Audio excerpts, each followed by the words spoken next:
সুস্বাগতম সবাইকে আমার নতুন ভিডিওতে। এটা আমার ওয়াটার কালার পেন্টিংয়ের খাতা। এই পেন্টিংগুলি আমি করি আমার স্টুডেন্টদেরকে শেখানোর জন্য। আমি কোনো রেডিমেড বই কিনি না, আমি নিজেই ছবি আঁকি যাতে আমার এক্সপিরিয়েন্স হয় এবং স্টুডেন্টদেরকে আঁকাতেও সুবিধা হয়। একদম বেসিক থেকে শেখানোর জন্য এই সিম্পল ওয়াটার কালার ড্রয়িংগুলিকে আমি রেফারেন্স ইমেজ হিসেবে ব্যবহার করি। আমার আঁকা খাতাগুলির মধ্যে এটা আমার ফেভারিট খাতা, কারণ এই খাতাতে আমি ওয়াটার কালার দিয়ে বিভিন্ন ধরনের এক্সপেরিমেন্ট করতে পারি। নমস্কার, আমি সাহেব এবং এইবারের সরস্বতী পুজো উপলক্ষে সরস্বতী মায়ের খুবই একটা সিম্পল ওয়াটার কালার পেন্টিং করব। ফার্স্ট স্কেচটা করে নেব। আমি স্কেচটা একটু স্পিড ফরওয়ার্ডে দেখাচ্ছি এবং পুরোটা দেখাচ্ছি না, যেহেতু স্কেচে কেউ ইন্টারেস্টেড নয়। মোটামুটিভাবে আমরা একটা স্কেচ করে নিয়েছি। ওয়াটার কালার করার জন্য পরপর বেশ কিছু স্টেপ ফলো করতে হয়।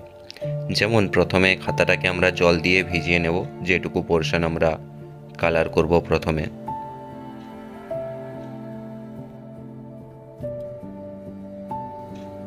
ছবি আঁকা বেশ অনেকটা লম্বা প্রসেস। বেশি বোরিং না করার জন্য আমি ক্লিপগুলোকে একটু স্পিড ফরওয়ার্ড করে দিয়েছি। আমি এখানে মায়ের একটা মূর্তির ছবি আঁকছি, যেটা আমরা খুবই সিম্পলভাবে করব। এই ছবির মেন ফোকাস পয়েন্ট হলো লাইট এবং শ্যাডোগুলিকে খুব সিম্পলভাবে ফুটিয়ে তোলা। মোটেও বেশি ডিটেলিংয়ে যাব না আমি এই ছবিতে। মূর্তির গলাতে যে শ্যাডোটা থাকবে সেটা ক্রিয়েট করার জন্য আমাদেরকে বেশ কিছু সিম্পল কালারের লেয়ারিং করতে হবে, যেটা আমরা পরে পরে করব। এবং কিছু ডার্ক কালার দিয়ে আমরা নাক, চোখ এই সমস্ত ডিটেলিংগুলো একটু করে ফুটিয়ে তুলব।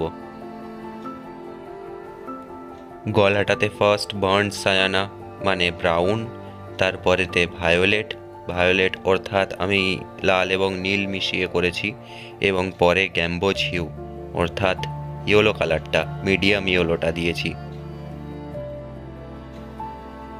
জানো, আমাদের ইন্ডিয়ান ওয়াটার কালার আর্ট ফর্মেতে কিন্তু ব্ল্যাক কালার ডাইরেক্ট ইউজ হয় না, যার জন্য আমি চুলেতে বা চোখের ভুরুতে কোথাও কিন্তু ডাইরেক্ট ব্ল্যাক কালার ইউজ করতে পারবো না।